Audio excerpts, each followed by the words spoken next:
Pornoa on helposti saatavilla ja monet ajattelee, että se on vain viihdettä. Mutta oikeasti sillä voi olla vaikutusta omaan hyvinvointiin ja siihen, miten ajattelee itsestä ja toisista. Siksi on hyvä miettiä, voiko pornoa verrata päihteisiin, koska on olemassa myös käsite pornoriippuvuus. Vaikka porno ei ole kemiallinen aine kuten alkoholi ja huumeet, sen vaikutus aivojen palkitsemisjärjestelmään muistuttaa päihteiden toimintaa, koska pornon katselu vapauttaa mielihyvähormonia ja saa ihmisen tuntemaan nautintoa. Pornoriippuvainen henkilö katsoo pornoa pakonomaisesti. Riippuvuuden voi tunnistaa esimerkiksi seuraavista asioista. Jos se vie koko ajan enemmän aikaa, jos siitä tulee keinopaita stressiä tai tunteita, jos katsomista on vaikea vähentää, vaikka haluaisi, jos mielessä pyörii jatkuvasti seuraava katselukerta, jos käyttö jatkuu, vaikka se haittaa arkea, ihmissuhteita tai omaa oloa. Jos pornoa katsoo paljon, aivot alkaa tottua siihen ja silloin tavallinen sisältö ei tunnu enää samalta ja ihminen alkaa etsiä rajumpaa materiaalia.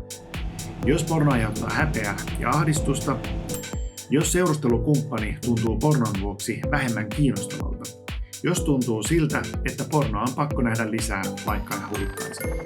Jos tällaisia asioita esiintyy, niin voidaan puhua pornoriippuvuudesta. Yksi tapa suhtautua pornoon on ymmärtää, että se on lavastettua, käsikirjoitettua ja tehty näyttämään hyvältä kameralle. Aivan kuten siis elokuvat. Ethän ota mallia elokuvan väkivaltaisesta sankaristakaan, vaan ymmärrät elokuvien olevan viihdettä. Elämän aikana ihminen oppii ihmissuhteista, kehosta ja seksistä.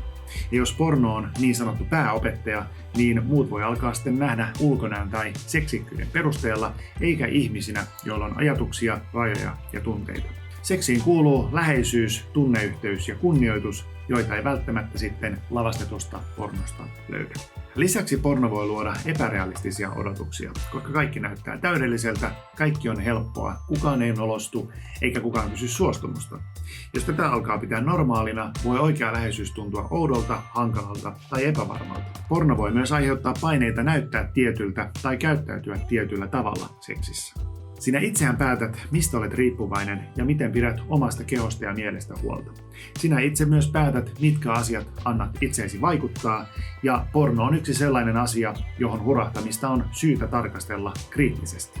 Porno voi olla aiheena henkilökohtainen, mutta apua ja tukea on haettava, jos kokee, että sellaista tarvitsee. Avun hakeminenhan toki voi olla vaikeaa siksi, että sitten joudut luopumaan jostakin kivasta, joka on kuitenkin keholle ja mielelle haitallista. Lisäksi se tarkoittaa, että joudut kohdakkain ongelman kanssa ja edessä voi olla työtä, jota oma hyvinvointi joskus vaatii.